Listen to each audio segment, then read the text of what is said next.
The role of government is really in setting the legislation or defining in a legal framework what law enforcement entities have the authority to do during a cyber incident, and also to set up kind of the oversight mechanisms so that law enforcement entities don't overstep their bounds or adequately account for the interests of other incident responders.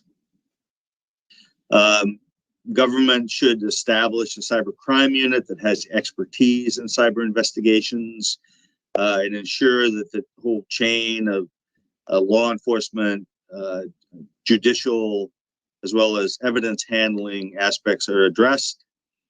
The coordination authority should foster cooperation between law enforcement and other incident responders, but also between law enforcement and industry, and improve or create and sustain a trust environment through transparency and oversight and good communications plans. Industry's role is really to report incidents and retain evidence as much as law requires, minimal, but law requires, and then to cooperate with law enforcement when they have an ongoing investigation. And then, of course, report any inappropriate law enforcement activities, access of data, access of network devices that aren't clearly within their authority to take. Okay, Joanna, let me turn over the Mentometer question to you.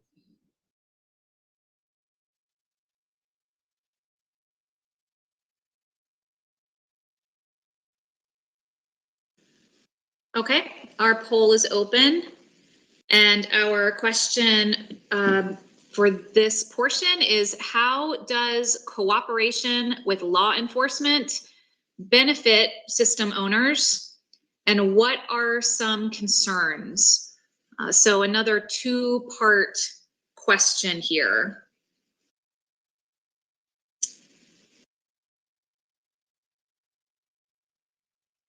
And we just heard some of these key points.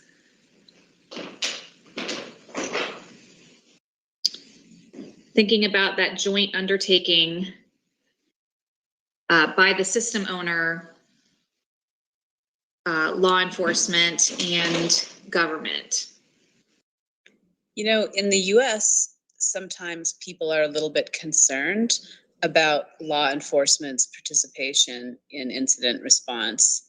They're afraid that if someone looks at their systems, that they'll see private information or data, and perhaps there aren't sufficient safeguards in charge. I've heard that as one of the concerns offered in the United States.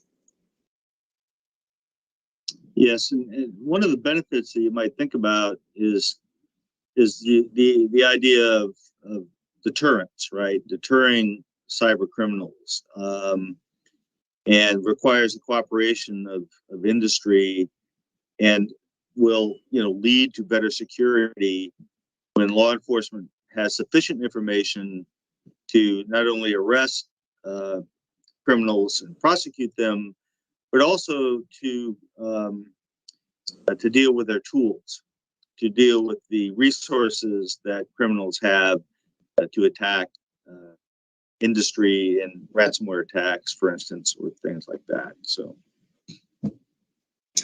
I do think that perhaps there's some confusion in some places about what law enforcement's role is exactly in incident response. And I think we should emphasize that we are talking about law enforcement helping the system owner to investigate a crime when a crime has been committed against them, like ransomware or something, and you want law enforcement to reach out to international and other legal partners to help prosecute those crimes.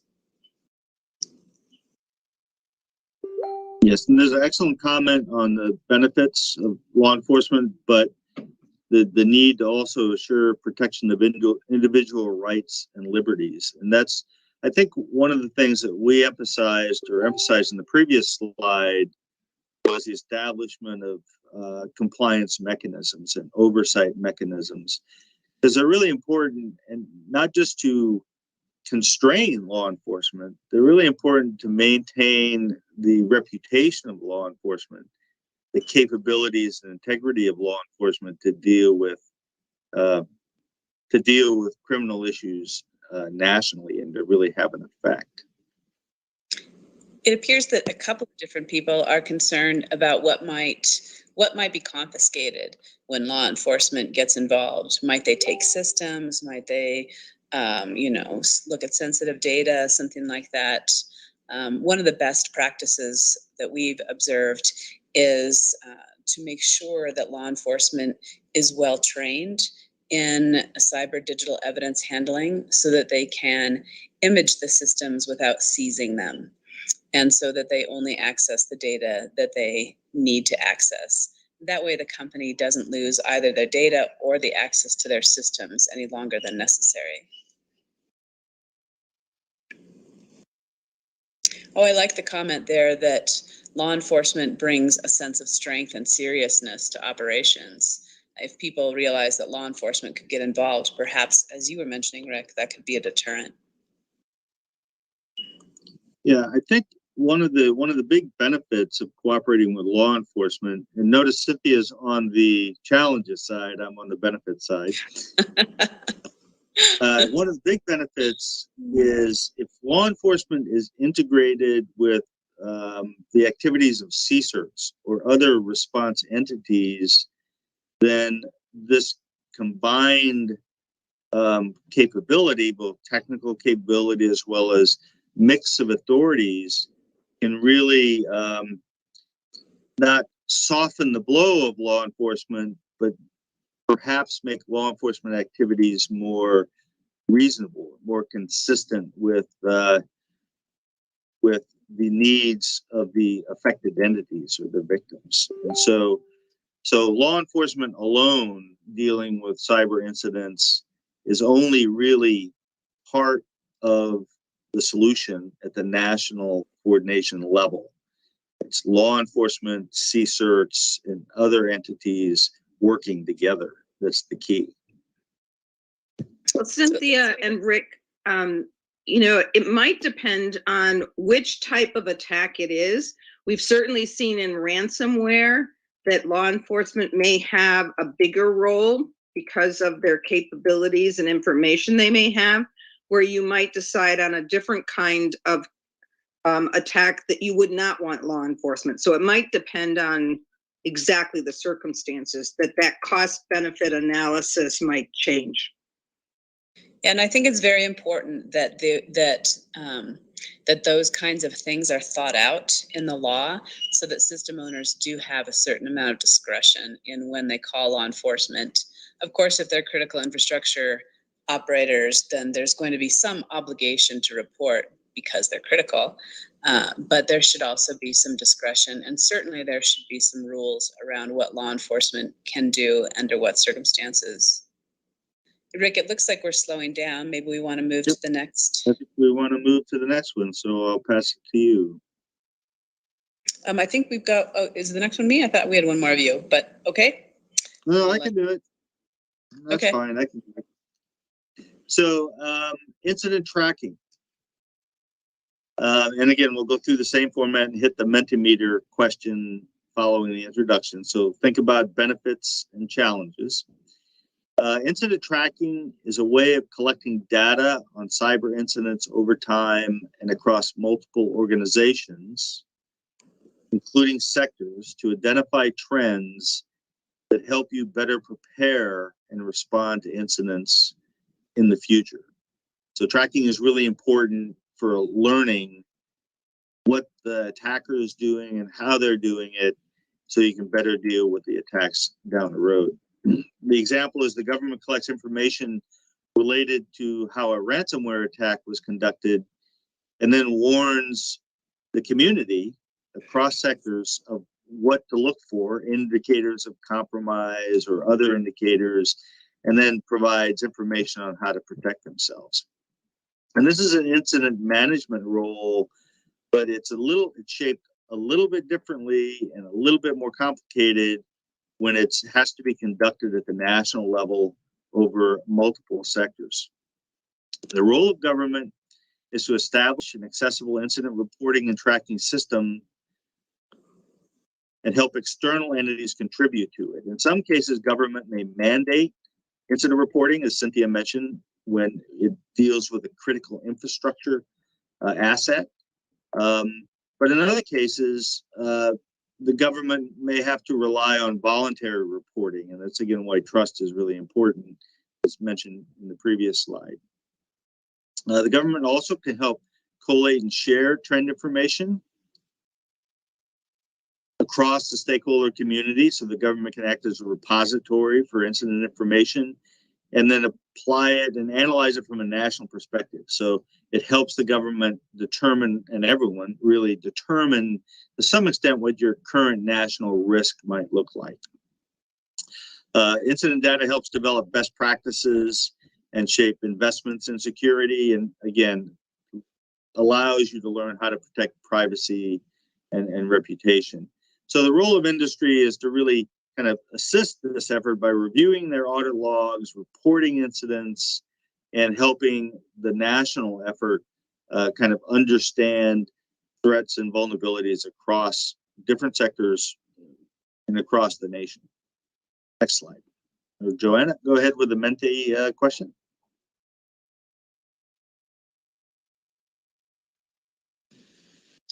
Okay, coming up now.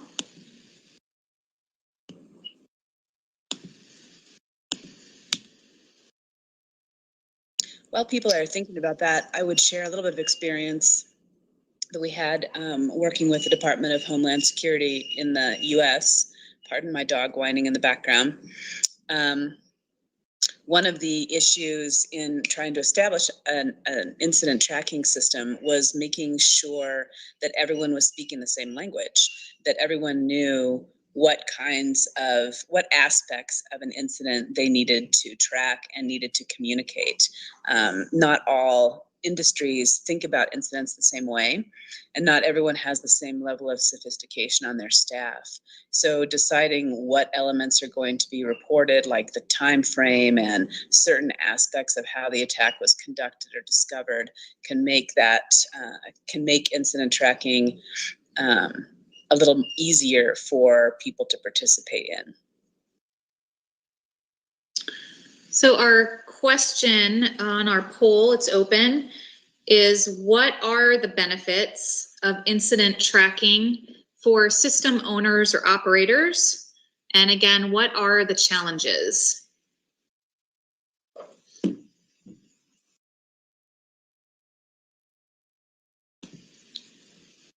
Yeah, I think to reinforce Cynthia's point, the government is in a position to organize reporting from industry and critical infrastructure to the extent of establishing templates.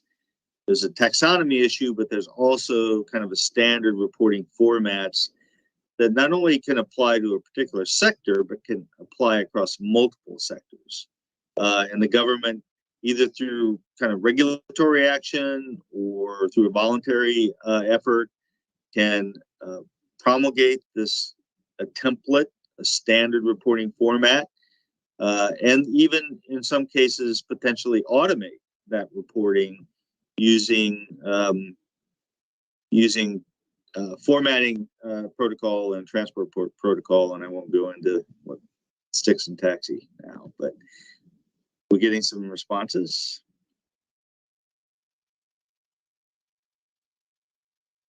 Yeah, I think this idea of anonymizing is really important. You know, there are, particularly in a voluntary environment, and when industry can submit incident reports that describe the tactics, techniques, and protocols of a particular incident, and they can anonymize themselves, they don't risk reputational efforts, or have reputational risks to a great degree. If the government has to activate resources to respond, obviously additional information is needed. But one of the protocols that we have in the US actually allows critical infrastructure companies to report information to the government on incidents or other risks that are then have to be protected by the government, and it's in law, as a matter of fact, and so that's a very powerful incentive to share information.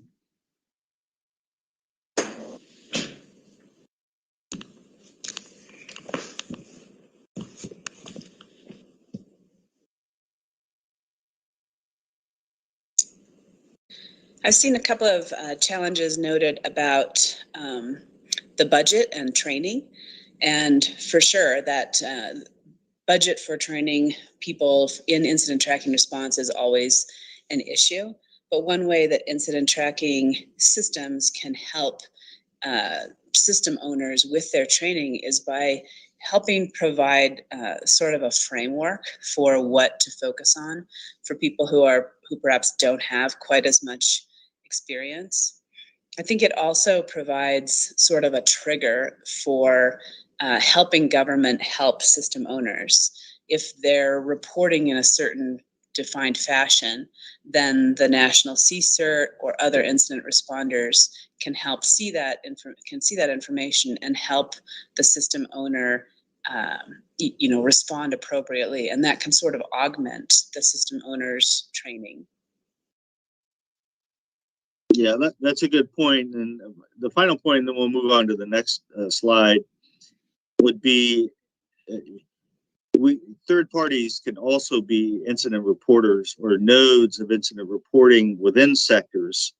And it might be a role of a sector CERT. And so as we go to the next session, after a few more of these, think about how, for instance, the sector CERT could facilitate incident reporting and information sharing with the national government and act as that buffer or filter for sensitive business information or other sensitive information. Okay, these are great responses, I think. Do you see anything else, Cynthia? Or we probably should move on to the next one. Yeah, as we're moving on, I would just make a quick observation that in order for incident tracking to be beneficial to both the government and industry, the government has to share some of that back.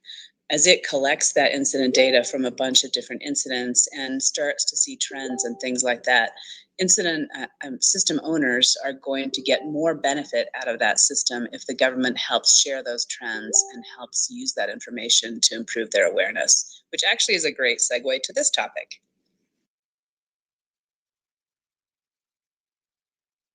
Do you want to take this one or do you want me to? I can take this one if you want. So since I segued, now we're going to talk a little bit about how people within the National Cyber Coordination System understand threat and can use that understanding to analyze their risks. So threat and risk analysis is a proactive approach, so thinking in advance about what those threats and risks might be for evaluating the conditions that could affect our key systems and services. That allows an appropriate amount of time to figure out protections and prioritize resourcing and get those things in place. What's important about that is that we have a realistic approach. Sometimes particular risks will loom very large in our minds because we've heard a lot about them recently. Ransomware is on everyone's mind, and of course it's a huge threat. But it isn't the same level of threat for everyone. And some people may have other urgent threats, like insider threats or physical, like flooding or things like that, threats that they also urgently need to address. So it's important to have a realistic sense of what the threats are to your systems and your services. So one example of threat and risk analysis is that the government might prioritize its cybersecurity investments for a particular sector based not only on the criticality of its services, but also potentially on the number of people that could be affected by its disruption. And then really importantly, and this gets back to being realistic, how likely is it that that disruption will occur? Because nobody has the resources to protect everything to the top level all the time. So using this threat risk analysis approach is very important to getting the most value out of the resources we expend. So for the government, its role is to work across agencies and also with international partners to help get insight into what those threats are through processing intelligence information about emerging threats, and then communicating that information with critical infrastructure and other partners about what those risks might be and what the best ways are to mitigate those. And then working with those stakeholders to figure out what they need to invest in to improve that situation. Often it's something that's not terribly expensive. Sometimes it's just about process or training. It doesn't always have to be an expensive investment to mitigate threats. On industry's part, their key role is just to participate. It's a little bit like law enforcement in this regard. It gets better if all the players are cooperating and trust each other and help provide information about the risks they see emerging in their sector, and then provide that information to people who can help make those assessments. All right, so with that, I think we have yet another Mentometer poll. Joanna, if you want to bring those that one up, we can go with that Mentometer. Okay, our poll's open. Our question is, what are the benefits of that threat and risk analysis for system owners and operators? And again, what are the challenges?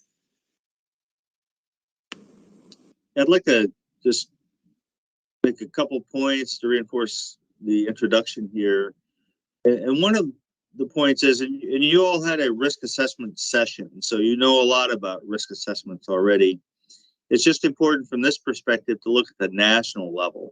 And so in some sense, once you identify the risks at the sector levels or across different sectors, you should get a sense of what the national risk might be or the national priorities might be. And ransomware is a clear winner now, as an example. Another aspect of risk that's really important to understand, and I think government can help with, that certainly needs private sector input, is to look at both current risks and emerging risk. And in many cases, emerging risks you can see first occur internationally, which is why international information sharing, one of the reasons why international information sharing is really important. And the last thing I'll say to hopefully stimulate some comments here is that industry participation is really important, because no one knows the industry domains better than the owners and operators of those systems. And so no one knows the risks better than they do, which is why critical infrastructure owners and operator participation in this activity, even at the national level, in the aggregated assessment of risk, is really, really important.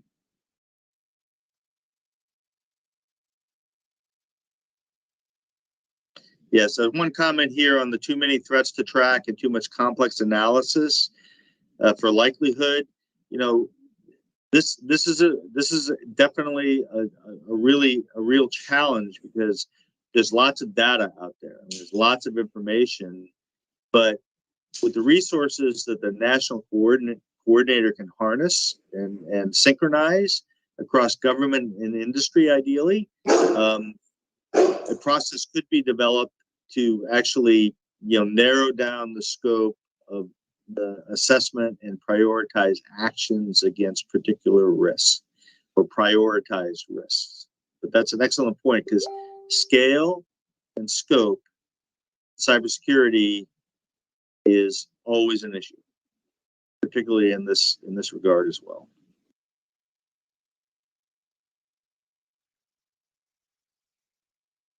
I can't help you, Rick. My dog is barking his head off. I think your dog is agreeing with me. Well, the other point on that, Rick, is what we talked about in session 1 about having criticality analysis as step 1, so that there's just so many threats. You need to really focus on, okay, what are the threats against my most critical assets?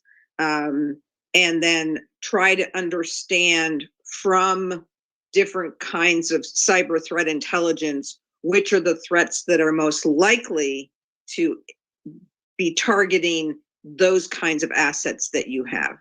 So you can't boil the ocean, but you can try to focus on the things that are most important.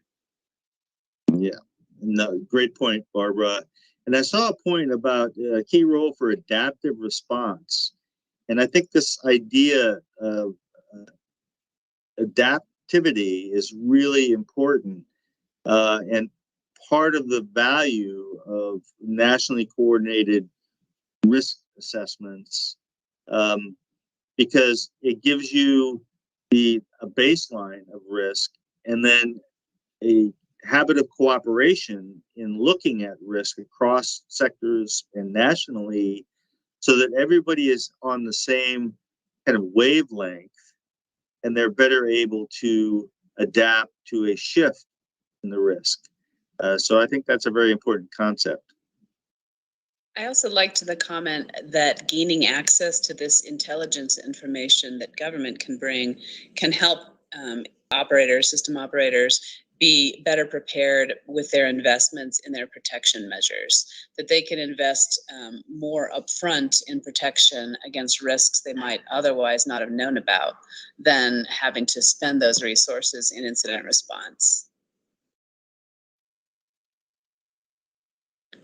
All right, should we move on to the next one? Excellent things. We'll move to the next slide.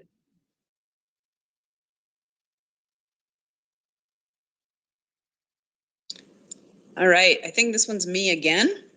So we're going to shift gears a little bit. Standards are another thing that are important in national cyber coordination, but they're a little bit different in character than the things we've been talking about so far. They're a little more static, a little less responsive to the situation of the moment. So cybersecurity standards are typically based on international best practices. They're designed to help system owner operators figure out of all the thousands of things they could be doing, what are the things that are most effective for most general practice threat mitigation. So usually a set of technology specifications, maybe design principles, processes or procedures that are applied to specific risks, and they're applied consistently in a way that can be checked, audited, trained to, that sort of thing. Some examples that many people are familiar with are the NIST cybersecurity framework or the ISO 27000 series. Both of those are excellent cybersecurity frameworks. They're also very complicated. So for many system owners, enterprise owners, businesses, one place that they might consider starting is the CIS Top 20 controls. That is a set of standards that draws from both the NIST cybersecurity framework and the ISO series. It's a subset of each of those that can really help organizations that are just getting started. So the role of government in standards is to, and we talked about this before, consult with sector stakeholders on what their needs and constraints are. It doesn't do any good to set a standard that people can't comply with. On the other hand, it doesn't do any good to set a standard that doesn't improve your security. So figuring out what that balance is something that needs to be a conversation between government and the sector stakeholders on what they can do, what they can't do, what their budget is, what their training resources are or can be, and what their staff can support. The role of government is also to help figure out what those sector standards should be. Participants in a particular sector don't always know what standards are available out there that are specific to the kinds of equipment and systems that they usually operate. The role of the government also establishes the laws that allow regulatory authorities to set standards and to enforce them, sometimes through audits or something like that. And it's also important that that there be some kind of oversight mechanism, so that once again, system owners feel like they can trust the process, and that policies will not be enforced unfairly. They can help critical infrastructure operators understand and implement the standards.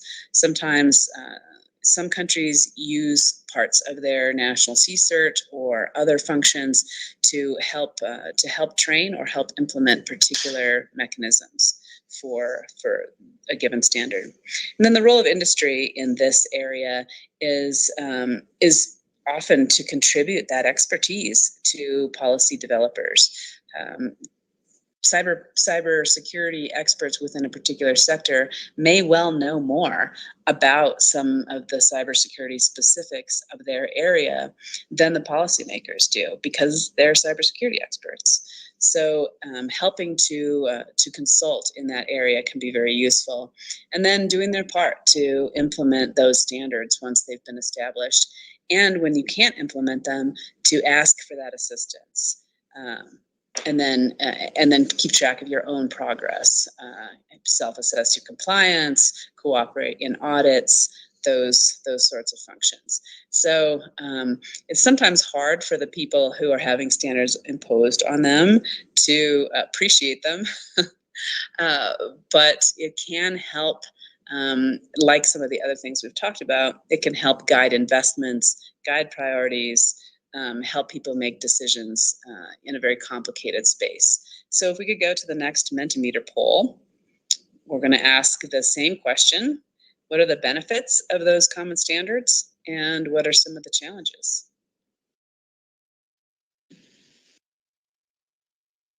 Okay, the poll is open.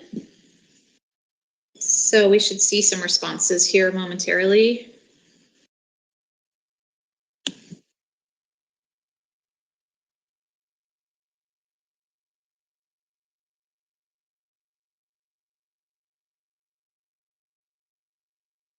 See, Rick, I have the advantage here. I'm sure that there will be lots of challenges on this side. I was just going to bring up a benefit. Well, let's hear it. Well, the role of the National Institute of Science and Technology in the U.S. is very important, because it is that organization and those types of entities are purposefully built to assure industry and subject matter expert input into the development of standards. And so that mechanism is really important. And we're strong believers, I am anyway, in the co-development of standards that might become regulations.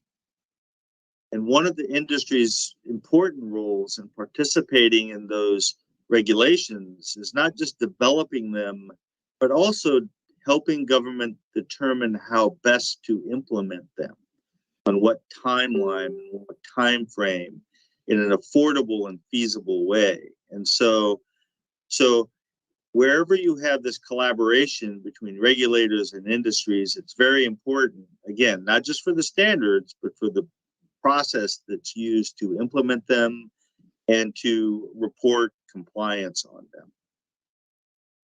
So we've got one comment up that I think really talks to what our subject is tonight about national cyber coordinators and how that works. And that's the cost of implementation and not understanding the standard as a challenge. Ideally, a national cyber coordinator can help with both of those things. Cost of implementation, although a national cyber coordinator can't necessarily like help an individual business or system owner with implementation costs, they may be able to do things systemically in the ecosystem that can reduce the costs for everybody. And they can help sometimes with training assistance or other things. And with regard to not knowing the standard, that is a very important role of the National Cyber Coordination Function, is to help ensure that people do understand what's expected and how to get from where they are to where they need to be.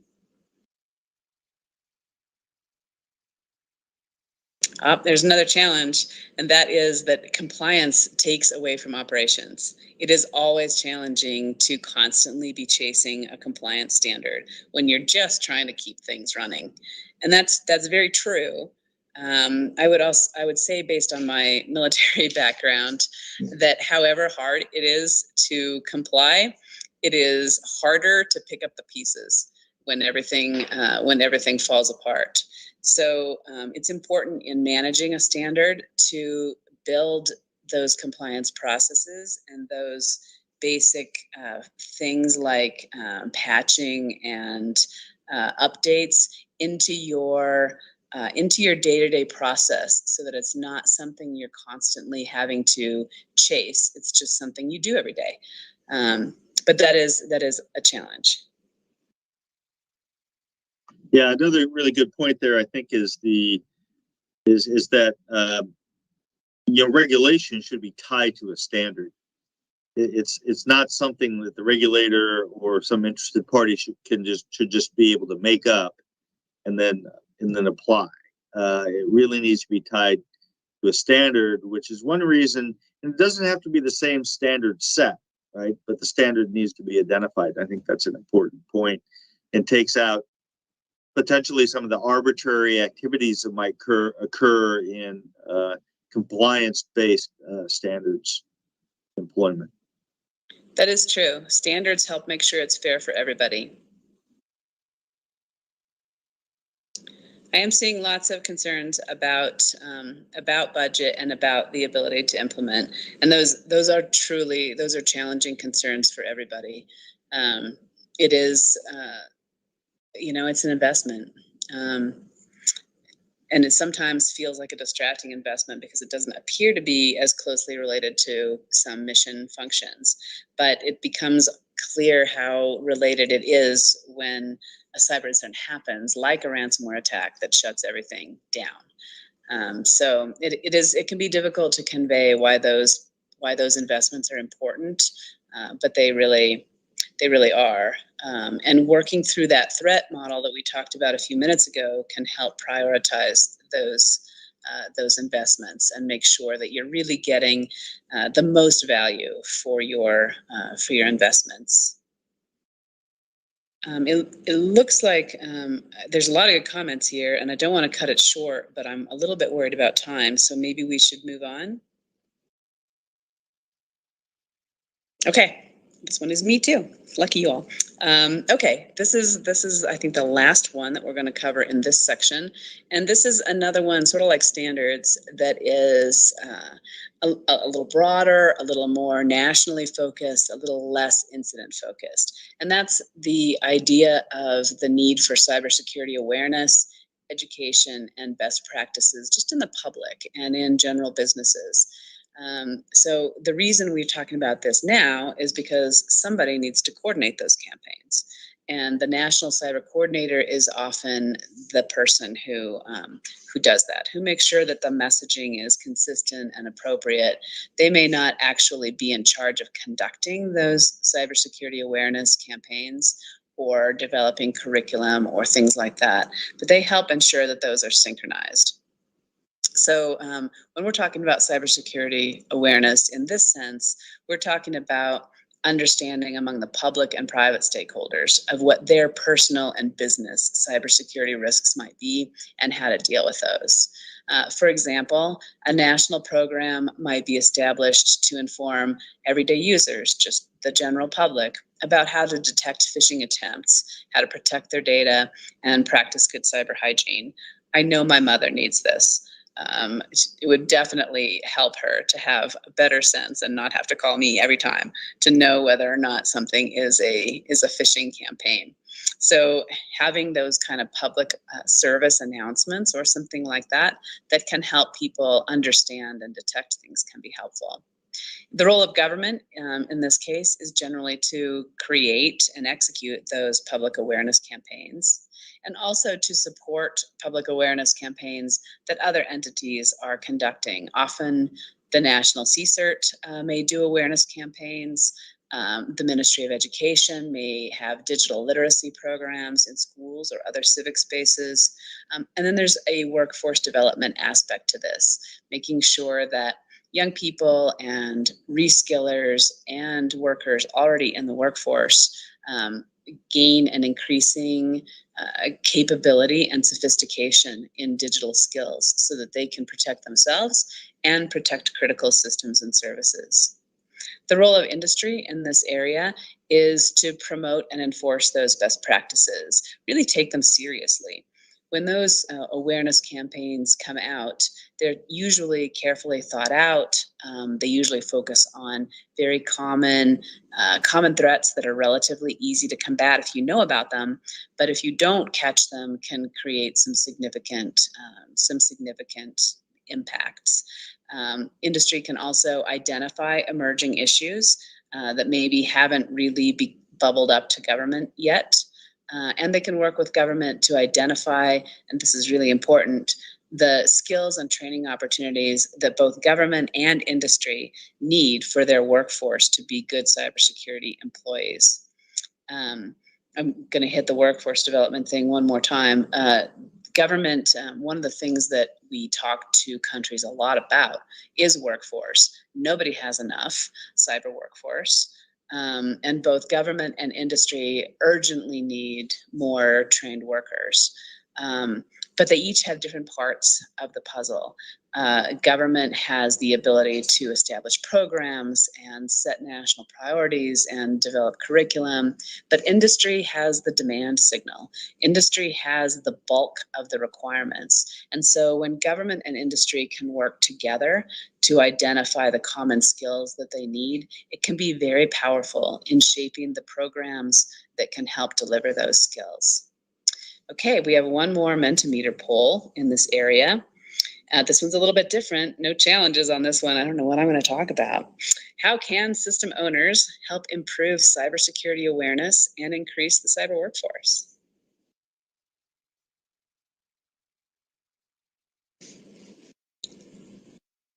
We'll get the signal from Joanna that it's open. Yes, it's open. Yeah, I just want to make one point about a potential role or the value of cyber coordinator, national level cyber coordinator, is the ability to, given the position of the coordination activity at the national level, is the ability to really increase the awareness of industry leaders and increase the awareness of senior government officials who may not be oriented on cybersecurity as a risk element. And so educating the senior leaders and decision makers, making them aware, is really, really important to help build security into programs. And the national coordination effort could focus on that group specifically, and attack the problem from both ends, so to speak. The workforce as well as the senior leadership. Mm-hmm. And we're seeing some comments here about training programs, presumably within particular businesses or organizations. And I think training kind of is right in the middle of public awareness and workforce development. Training is something that's very important to do at the organizational level and to do it more than once. One of the things that the US government does, which nobody likes, but is also very helpful, is to have an annual training program that every government employee has to go through to help just refresh their cybersecurity skills, make them aware of any kind of new new threats that might be out there and help them understand how to combat those. So having training programs for your organization can be really useful, and government can often help develop notional training programs that people can use. I also have to address this one because I just have to. The comment about on-the-job training with real hands-on training, that is so important in the workforce development area. It's one of the things we've found to be most effective. If there's an opportunity to combine actual hands-on experience with real systems together with some training programs, that can be really the most powerful kind of learning and one of the best ways to develop a workforce, for instance, through apprenticeship programs that can combine those two things. Yeah, that's a good point. And the one comment on having a security champion and an ambassador to build business organizations for security training is to look at these efforts to train companies or workforces in companies on cybersecurity as a way to protect the mission of that company, but also look at these training programs as a way to amplify cybersecurity out into the civil society or out into society generally, because the workers learning, really grasping the risks behind the use of technology, take that information to their family, to their relatives, like Cynthia to their mother. And so these efforts have amplifying effects that I think are really important and can reach a tipping point rather than attacking society as a whole with a big generic program that might be unmanageable or that you can't measure effectively. That might be another strategy to think about. The champions, the amplifying activities that extend beyond, the moment of training. One of those I see in this comment is incentives for developing those skills, and that's one area where government can really help. Government is often in a position to help incentivize people coming into the cybersecurity arena through scholarships or grants or even little sponsored programs like hackathons or things like that that can really help attract capable young people and also help make reskillers understand that they too can acquire these skills and contribute to the digital economy. Okay, thank you for that excellent input. Very excellent comments. I think we are ready to move to the sector CCERT presentation from SEI. Okay, great. Did we want to take a break before we jump in? Or do we just want to roll right into that? สวัสดีครับ Justin, I think this is a good time to take the break, before we get into your materials. I agree. It's a nice natural stopping point. Yes, exactly. So if we can at 11:07 come back. Thank you. Sounds great.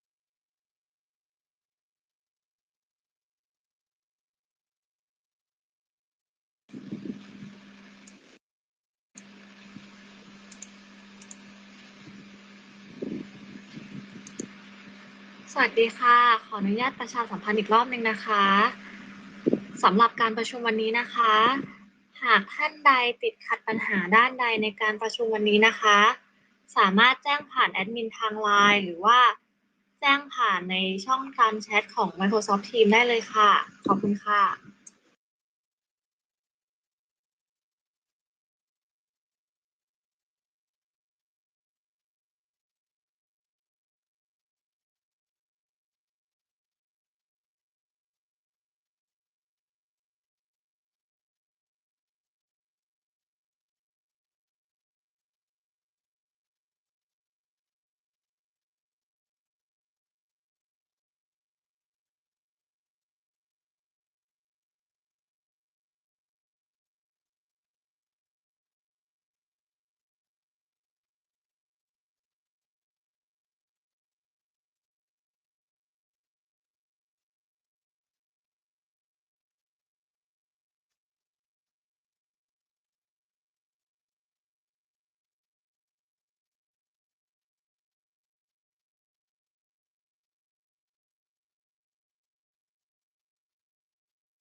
whole of nation can do incident response or cybersecurity.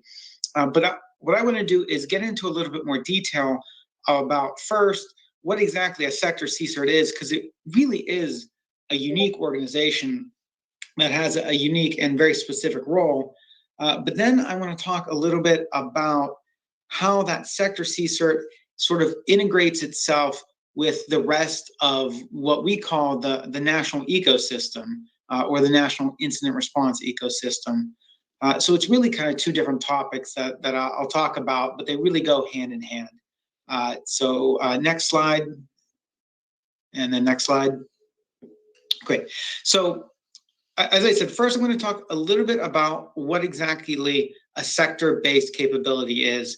And you'll notice that we'll use that term throughout this presentation, sector-based capability.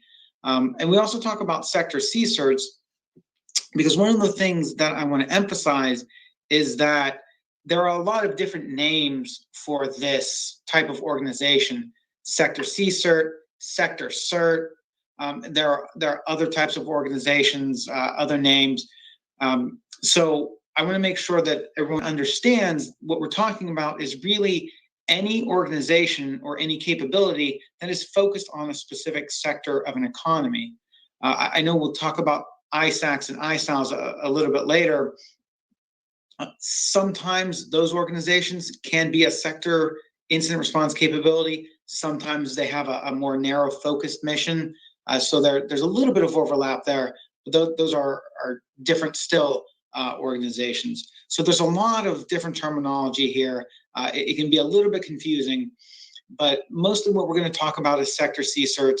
You'll hear me sometimes use that other term, sector-based capability, which is just a little bit more broad and encompasses some organizations that maybe do the same thing but are called something different. I'm going to talk a little bit about a framework for sector CSIRTs and how you build a sector CSIRT or how you create a sector CSIRT. And it's important to understand that, because you really need to think about when you're doing that, when you're creating a new capability or improving a capability, you need to understand how that's going to affect all of those other stakeholders that, if you go back to that graph or that organization chart that we had earlier, the law enforcement, the ISACs, the National Coordination Center, the National CSIRT, all those other organizations are going to be affected by the existence of this capability, this sector-based capability. So when you're creating that capability, you need to take those types of things into account. And we'll talk about integrating with that national ecosystem. And then I have one case study that I want to share with everyone that I think illustrates some of the things that I'll talk about here shortly. Next slide, please. So what exactly is a sector-based capability? Again, this is a broad term that I'm using here to encompass a sector CSIRT or a sectoral CERT, sometimes it's called. But basically, it is anybody or any organization that is responsible for incident response and incident management in a particular subset of a country or economy. Typically, these are well-known sectors, and often there are critical infrastructure sectors, like information and communications technology or government sector. Energy or the power grid is a common sector CSIRT. But they can also be other sectors. Transportation, which can be critical, but finance, other things that are maybe somewhat less critical and may not be deemed critical infrastructure in a particular country can still have sector CSIRTs. Now, a sector CSIRT performs the same type of tasks that any other CSIRT is going to perform, including a private sector, a corporate CSIRT, or a national CSIRT. The difference is in the focus and the constituency. I know Robin talked about stakeholders and constituents. That's really where you're going to talk, or that's really where you're going to see the unique nature of that sector CSIRT. So a sector CSIRT may perform a common CSIRT function like incident response, but it's going to only focus on incident response for that sector. So let's take the example of the financial sector. What's unique about the sector CSIRT is that by focusing on incidents that are unique to the financial sector, it will develop specific knowledge and experience that is relevant to that sector. So the financial sector may face specific types of threats that aren't seen in the other sectors, or there may be particular vulnerabilities or particular different risks that are unique to that sector.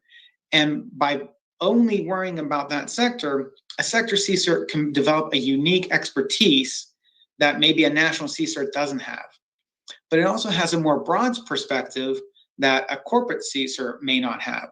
So if, again, in the example of the financial sector, maybe one bank has a really capable incident response team, but you still need a sector CSIRT, and that bank would still need to communicate with that sector CSIRT because they're going to have access to a lot of different resources, different perspectives, different data, different IOCs, different vulnerability information that maybe another bank or someone else in that sector has, and then they can be shared.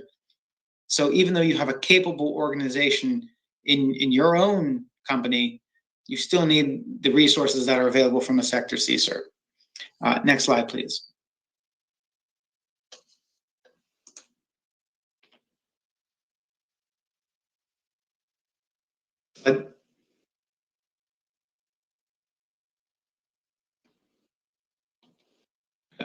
I'm not seeing the slide advancing. Is that on my end?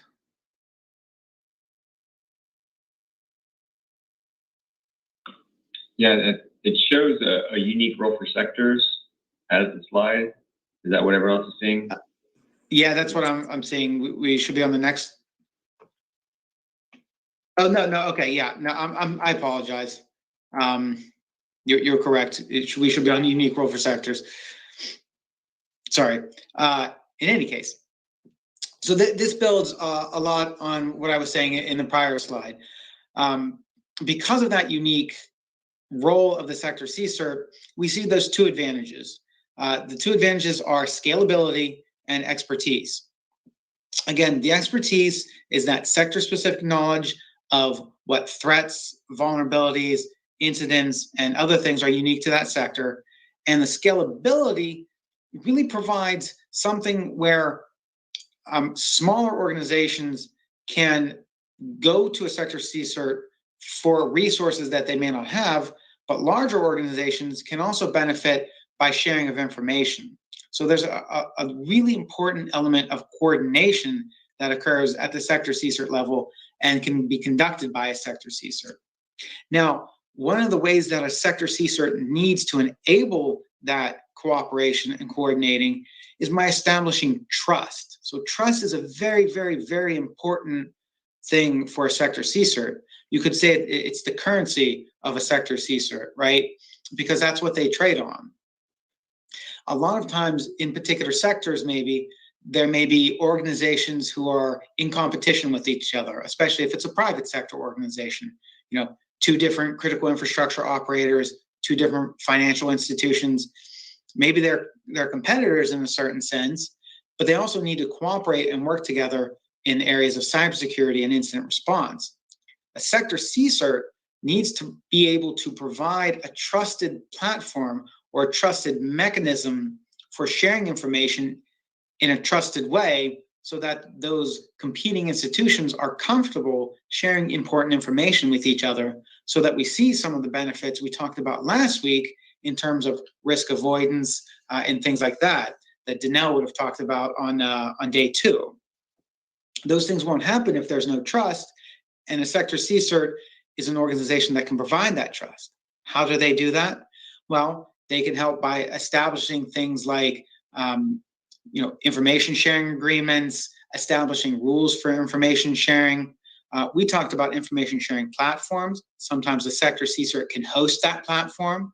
They can act as a neutral third party, either to host information and data or to settle disputes.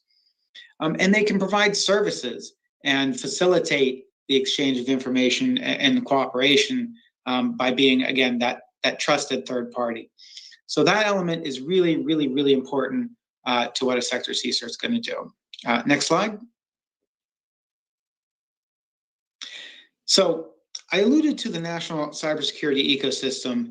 And again, really, when we talk about that national ecosystem, it's really all of those stakeholders and all of those organizations that were pictured on that chart that we saw a couple times already earlier this evening. But it's law enforcement, it's the National Coordination Center and the National CSIRT, the private sector entities.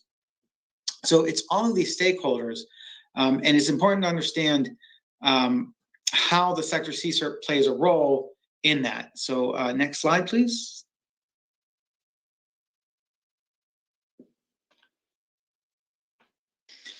And again, as I mentioned at the beginning, when you think about how the sector CSIRT integrates into that national ecosystem, we need to think about how to do that as we're building a sector CSIRT or a sector capability.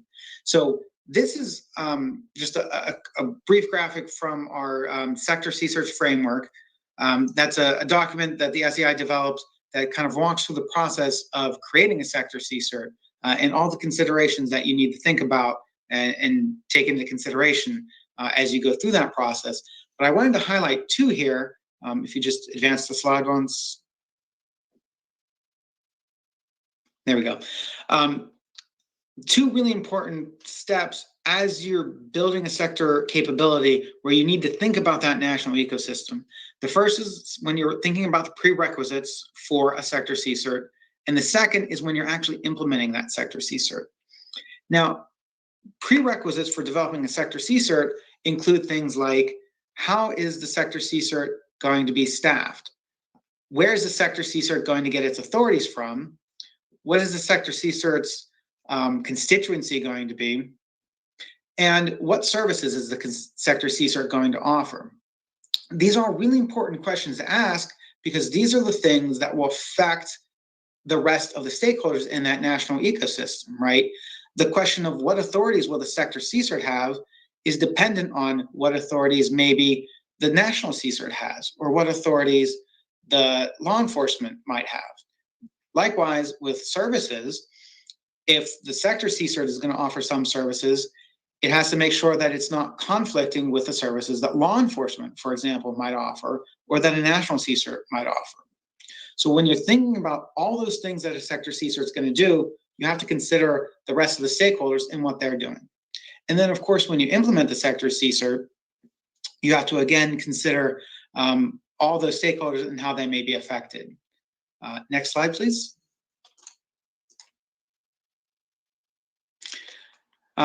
So this is just a discussion here. I think we're going to skip over this in the interest of saving time, but just some considerations there for everyone to think about.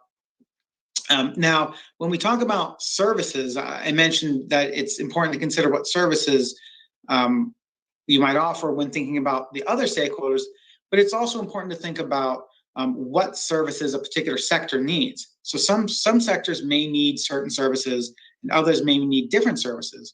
Again, this is one of the unique things about a sector-based capability is that you can tailor the services which are offered to the needs of the sector. So maybe incident response is kind of something that is always going to be needed, but in the previous part of this presentation, Mitre talked about awareness as being a really important piece of what we can do with cybersecurity. Maybe for one sector, it's really important for the sector CSIRT to offer awareness training. For a different sector, maybe that's not important. Maybe someone's already doing that, a different stakeholder, or maybe it's not required by the constituency because it's not a priority for them. So again, a unique way that sector CSIRTs can do that. Next slide. Talked about integrating with the national ecosystem. Again, you just need to consider all those relationships as you do integration and as you implement your national or your sector CSIRT. How is it going to work with the national level actors like the national CSIRT and the coordination center, but also how is it going to interact with the private sector actors? Next slide, please. All right, so I just want to end in the last couple minutes here and go through a case study of how you might, or how we helped one country to implement some sector-based capabilities and kind of think about what went wrong and what was needed. So in this particular case study, the SEI was working with a country in a different region of the world, but this country had tried once to implement sector-based capabilities, but what they had done was to go directly to the sector level and directly to their private industry partners and say, we want to implement sector-based capabilities. However, what they didn't do was start with a national level strategy. They didn't have a national coordination center, they didn't have a national CSIRT, and they didn't have a national strategy. They simply went and said, let's create some sector CSIRTs.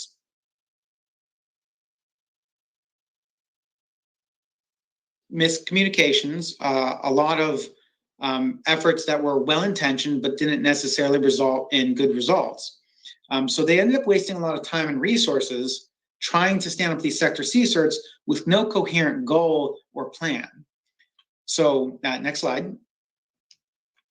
So we partnered with the State Department Office of the Coordinator for Cyber Issues, and in 2016 we conducted an initial review of this country, and we helped them to develop an action plan for their sector CSIRTs. And next slide, please. So we created this national plan for the sector CSIRTs, and at the same time, this country was developing sort of a high-level national strategy for cybersecurity overall. So when we were helping with this sector plan, other things were going on, such as the development of a national CSIRT and the development of this national strategy. So we tried to take those things into account.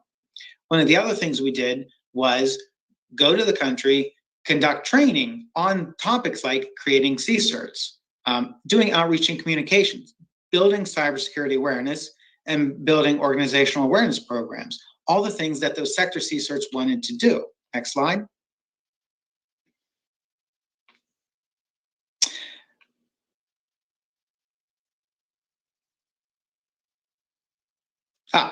Okay, so at the end, we made a series of recommendations, and those fell into two groups. One was the government projects and plan of work that they needed to develop. So we said, you need to focus on CSIRT development, establishing guidelines, and developing that national policy that they were working on and doing an awareness campaign. But for the sector CSIRTs themselves, we suggested 6 items that each sector CSIRT needed to complete, 6 tasks they needed to complete before they would really be ready to integrate with that national ecosystem.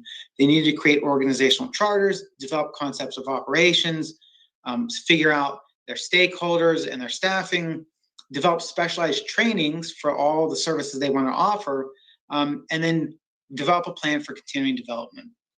Next slide. And then one final thing that we recommended was to develop sector-specific guidelines for each sector.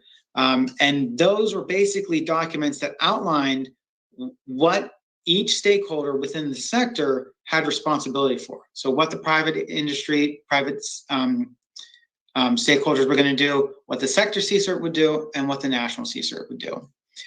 So at the end of the day, we were able to realize some significant improvements. And this country now has a handful of functional sector CSIRTs to go along with their national CSIRT, and we view it as a success story.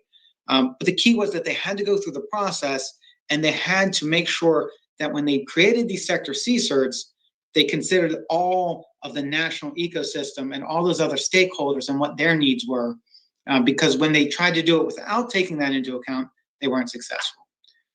So I believe that's it. Yeah, so I think at this point, we turn it back over to Rick.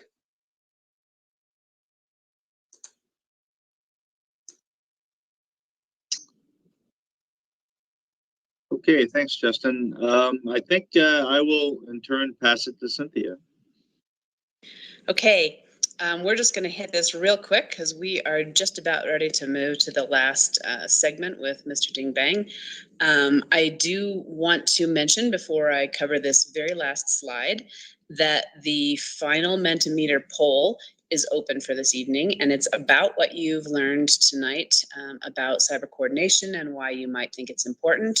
So while I'm hitting these last few points, if you would like to go take a stab at that and answer those questions, then we can throw up the results right after this slide. So thank you very much. Okay, so why is national cyber coordination important? This is our bit of a review. So first of all, to understand, prepare for, and respond to specific threats. So that helps us get to both that threat awareness and our incident response and incident tracking. One example is a major retailer who might detect malicious conduct, tracking it to a phishing email and similar previous tactics, sharing that information about that threat directly to other major retailers and ISACs. That can really, we didn't have time to cover ISACs today. If we had, those are just information sharing organizations, public-private partnerships, not directly associated with government, but an option for facilitating national cyber coordination and best practices. And the result of that kind of sharing about specific threats would be that other retailers can spot that same malware and avoid that harm because of the shared info. Then other researchers through public-private partnerships or the government can identify other retailers that might have been targeted by the same tactic. Another example of national cyber coordination's importance is how it allows us to better understand the national and international threat environment.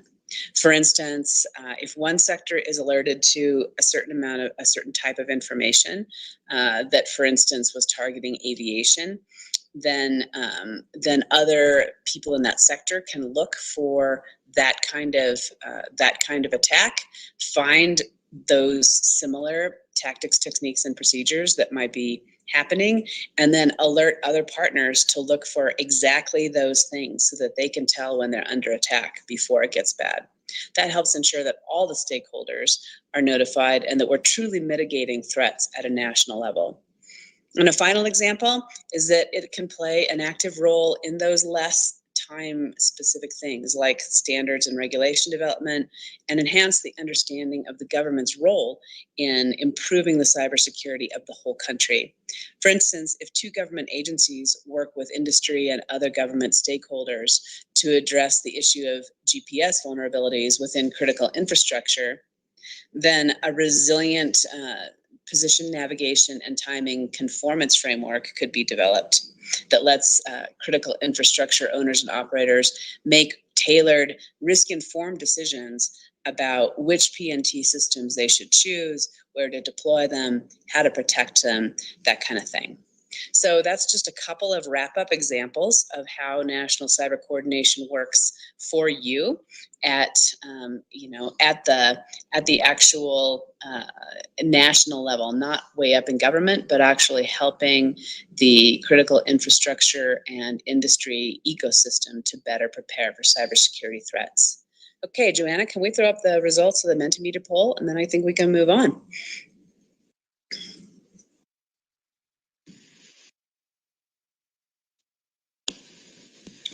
Okay, so we should see those. Yep. Yep, we can see them. So we offered you 6 options on that Mentometer poll. The first was to better understand and prepare for threats, to better understand the government's expectations, to better plan for and coordinate incident response, to better understand how critical infrastructure can be more proactively protected, to combat cybercrime, and to better regulate critical infrastructure businesses. I can see that some results are still coming in, but we've got 3 in a very close tie, and that's better understanding and preparing for threats, coordinating national incident response, and falling just barely behind that, understanding how critical infrastructure could be proactively protected. So I think that that really represents great participation level and a really good understanding, especially when we see how diverse some of the other responses were, of all the different ways in which national cyber coordination can be helpful to you and helpful to the government. Okay, I think we're past our window here. Did you want to take this over, Joanna, and move on to this scenario? Oh, Wait, one last second. Another horse came into the lead at the last second. And that was critical infrastructure, proactively protecting it. I think the point here is that it's important for everybody. National cyber coordination benefits industry and critical infrastructure as well as government. And there's lots of ways for everyone to get involved and make that ecosystem stronger and more productive. All right, over to you, Joanna. Okay, fantastic. Thank you, everyone. We are going to switch over to our favorite part of the evening, the adventures of our characters, Mr. Dingbang, Mr. Kim, and Miss Sabai. So let's get that material up. Okay, so just a quick recap of where we left our story.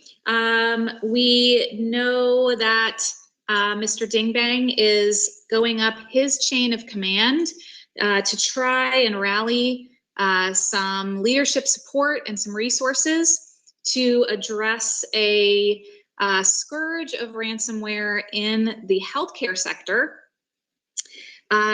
We also know that Mr. Kim, who is the director of the K-CERT, the national CERT, he is also trying to do the same.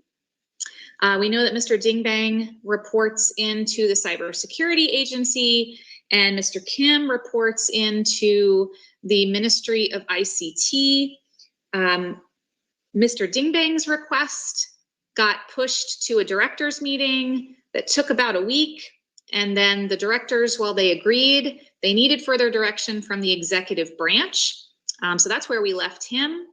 And Mr. Kim had made an appointment with his deputy minister to ask for any crisis response resources that he could tap into to try and get a handle on this ransomware problem.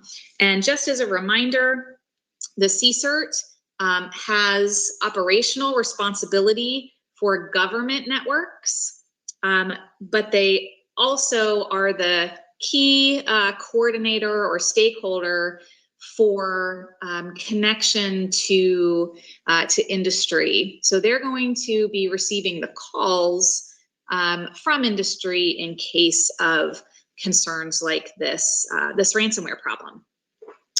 So here we go tonight. All right, so 2 weeks later, Mr. Kim receives word from the Deputy Minister of ICT that K-CERT is being provided with a small financial infusion to help address the ongoing issues in the health sector. While K-CERT must work within its existing authorities, it may partner with other entities and agencies that want to coordinate or collaborate. The minister expects K-CERT to provide metrics within 90 days to show the National Security Council that that budget infusion is improving the sector's cyber posture. Mr. Kim realizes that to effect change for a national level cybersecurity problem, he will need to develop buy-in and assistance from other government agencies, the private sector, and even the general public. And he only has 90 days to show some improvement. His first phone call is to Mr. Dingbang, who he hopes will partner with him to design an engagement plan for the health sector. He also realizes that he is not staffed enough to handle the coordination of a national effort, and he is doubtful that other government agencies will respond to him or be willing to provide their help and contribute resources.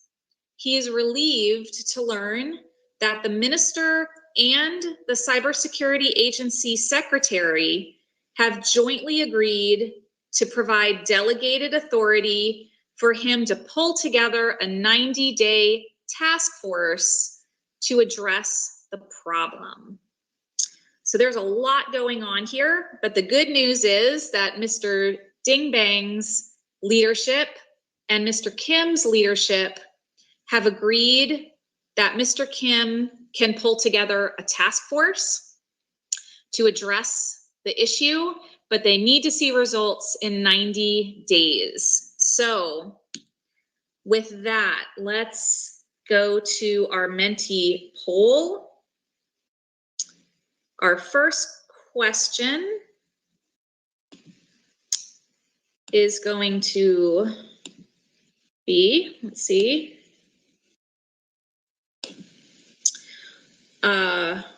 What criteria should Mr. Kim use to identify the best organizations to help him?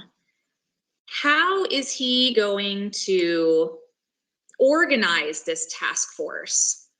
Who should he be reaching out to? And how does he make those decisions? Particularly realizing the fact that this is a temporary task force, a temporary organization, and he only has designated authority in this environment.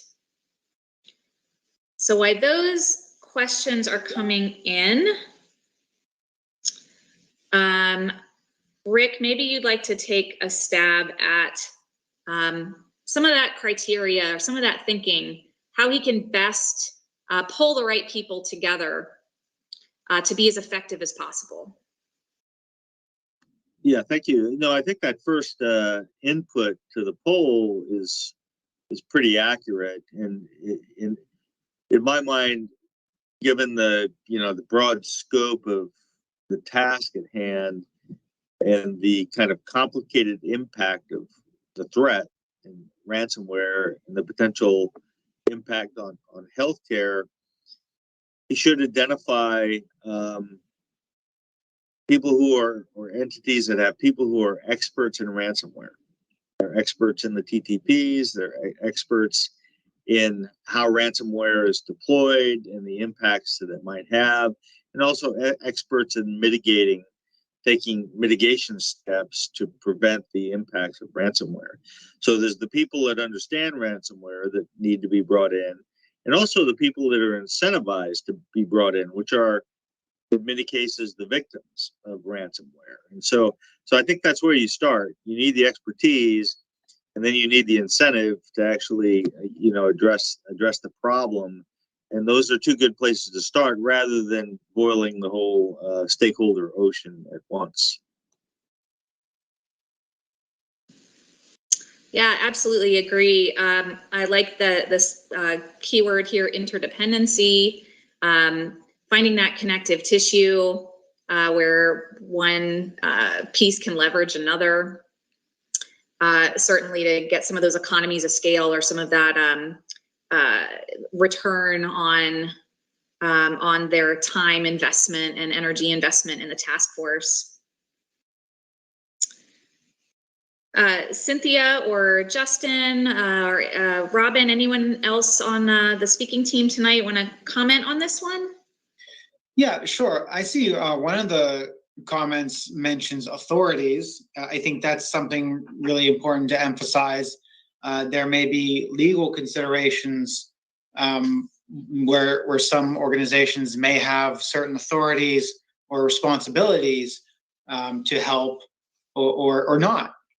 Some may not have the proper authority to help out in this particular scenario. So understanding those is very important. So I think that's a great comment. I also like the comment on interdependency, the idea of looking at other entities that might benefit from or rely on these services, or on whom you might rely, to make sure that everyone is aware of what's going on, and that everyone is working together to help him. I think once you've identified those interdependencies, then in future situations, those organizations, even though this is only a 90-day thing, those future organizations will have those relationships that will benefit them later. Excellent. Yes, agree. We see some points about gaining trust, scoping and scaling. Yeah, all good comments here. Let's kind of move on to our next discussion question here. We can get this to advance. There we go. Okay. How does Mr. Kim kind of convey the urgency of this task? How can he emphasize that this is a shared responsibility? How can he set realistic expectations? Again, he's got a very short turnaround here. So thinking about how he can maybe incentivize his task team members, how does he communicate this well, and what are some mechanisms that he can use to garner that involvement and get this task force really going on the same page and doing that quickly? What are your thoughts on some of those? So we can think about some of the conversations that we had tonight when we discussed motivations and incentives that the government can use, some of the process mechanisms to add clarity and kind of set a baseline quickly for this group. What are some things that you think would resonate with the task force members? And Rick, would you like to start us off? Yeah, I think one of the things to think about is, you know, and again, this is an awareness activity, is to increase the awareness of both task force members and others of the problem with ransomware, why it's a national issue, and real quickly develop a storyline about what are the government objectives, what are the objectives of the task force in dealing with this issue. So set expectations up front, and set them in a way where the task force can succeed. One of the key things is this awareness piece, making sure that everybody understands, like the question says, the urgency of the task, and even potentially leveraging the media to get the word out about ransomware and its impacts. And even if the impacts have not been have been primarily monetary, to highlight the fact that you know, lives might be at risk in the healthcare industry, that, for instance, we're in the middle of a pandemic. So there are ways to kind of accelerate the awareness and getting the word out about the urgency of this by bringing in some contextual aspects.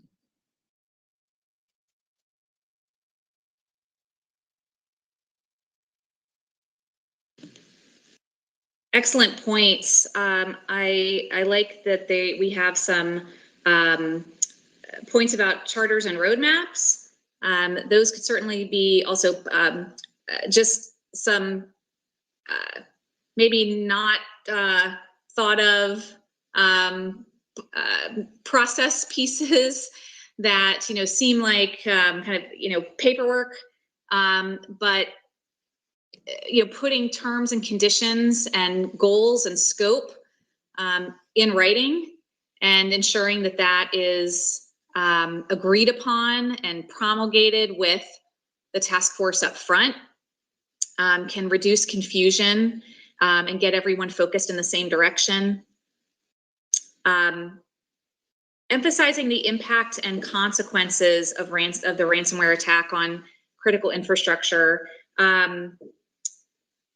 Cynthia, maybe you could comment on that one. You made a good point earlier in the presentation about what kind of information government could offer that would bring stakeholders to the table, particularly CII owners and operators. Is that something that potentially Mr. Kim could use as a way to not only emphasize the importance, but to incentivize people to come to the table for this?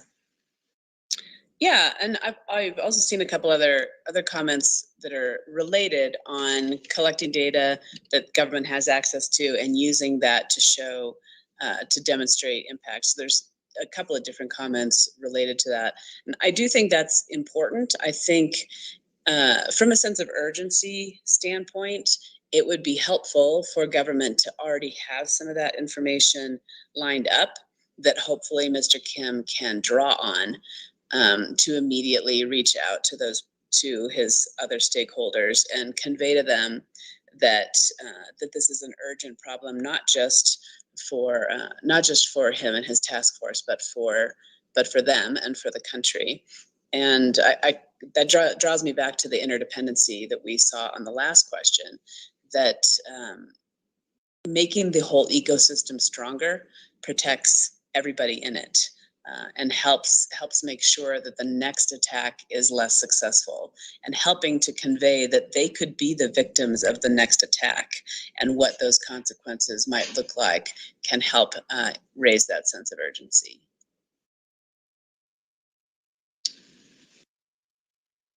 And Justin, Robin, anyone any other comments on this one?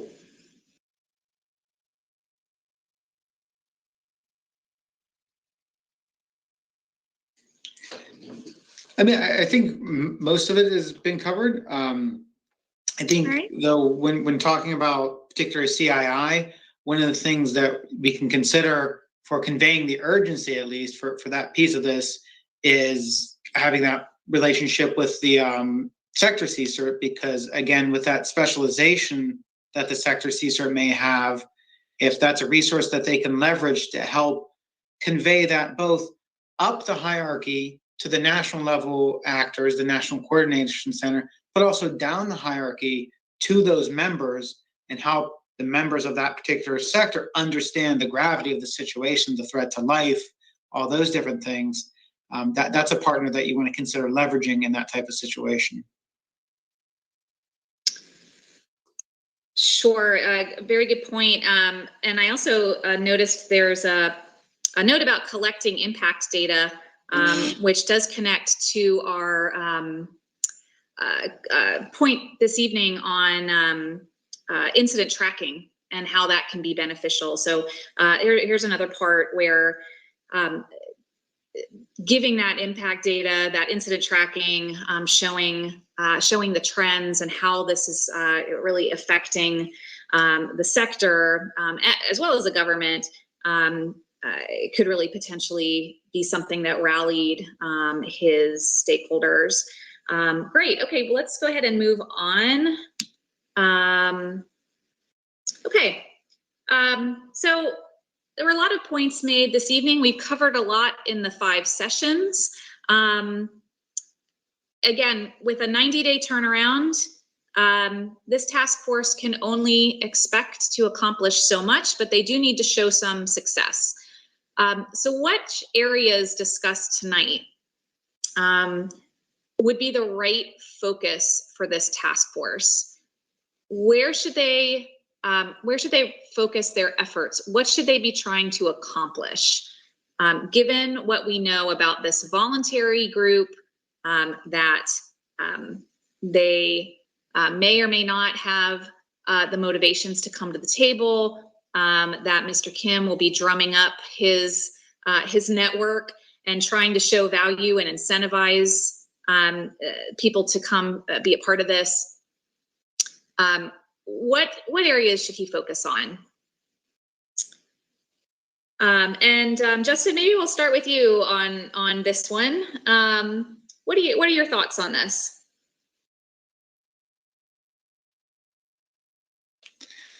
Well, I have to agree with the first comment. Obviously, sector-based capabilities is a great area to focus on. If that sector capability already exists, it's a great place to focus on how it integrates with the rest of the players, the rest of the stakeholders at the national level. If it doesn't exist, then it's time to start thinking about creating that capability and leveraging that sort of focused and unique organization that can help with some of these things. It can help establish those lines of communication. It can help with the actual incident response tasks that are needed. So, I think it's a great place to start. Cynthia, yeah, go ahead. Yeah. Go ahead, Cynthia. I wonder if it might also, this is just a 90-day task force, but in some ways it can almost act as a template for a larger, longer term national cyber coordinator function. And so one thing that they might focus on peripherally is capturing lessons learned, identifying what worked and what didn't, what relationships a future cyber coordinator might need to establish, and how they can maintain those kinds of things. This might be a good way, actually, to investigate those kinds of concerns before actually establishing a national cyber coordinator office per se. Yeah, excellent point. Not only thinking about what discrete metrics they can show the National Security Council for this particular effort, but how they can then inform a longer term effort and the request for the resources and the authorities that would have to go along with that. Rick, yeah, please go ahead. Yeah, I think the comments in the poll about creating a sector CSIRT are excellent.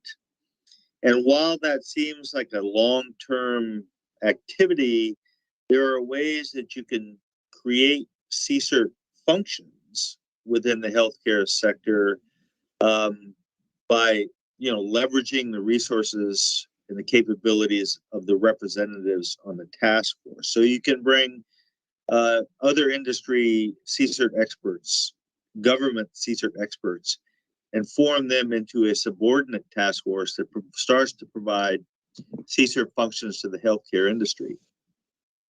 But I think one of the key things from a national coordination perspective is that Mr. Kim develops a balanced strategy to deal with ransomware nationally. And the balanced strategy should be, I think, a couple of different things that we've talked about already, which is increasing awareness and the sense of urgency toward this problem, addressing cybersecurity issues from a cyber defense standpoint, which the development of a sector CSIRT would help to do, as well as implementing some type of regulatory action, and finally activating aggressive law enforcement activities to find ransomware perpetrators and to demonstrate quickly that this behavior won't be tolerated and the government's competent with dealing with it.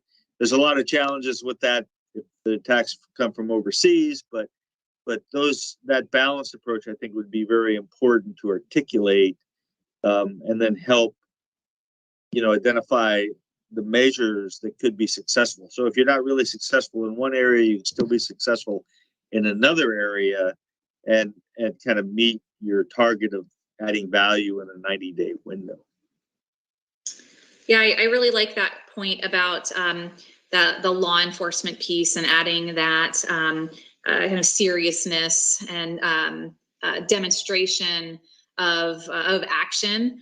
One other area to touch on is, to Cynthia's point earlier when we were discussing standards, there are, of course, long-term efforts to put standards in place, but we also know that there are some really accessible, basic hygiene controls that can, that no matter what your capacity and what your environment, they can be helpful and can be applied later to a larger standard or larger framework.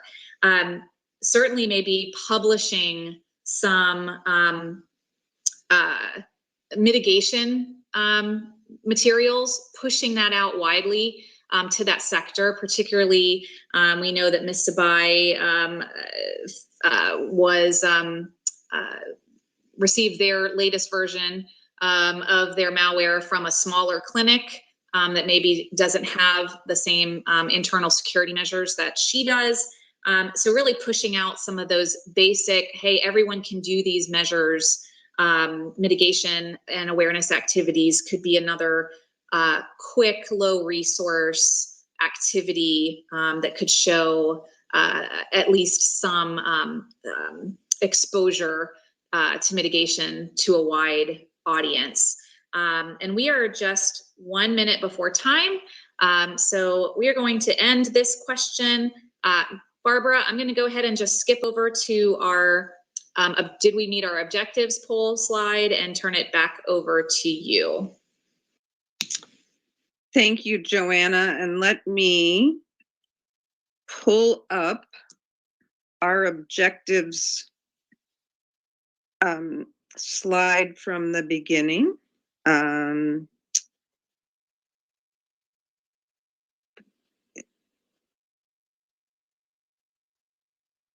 Well, if you've got your slide up, I'll let you keep that up.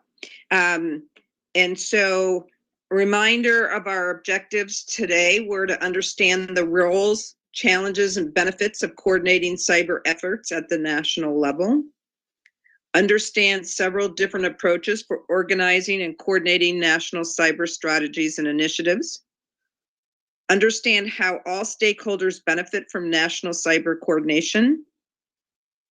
Discuss the who, what, why, when, and where challenges and opportunities for improving national cyber coordination and information sharing. And be prepared to participate in a national cyber incident response planning during the tabletop exercise next month. So those are the objectives we sent out at the beginning.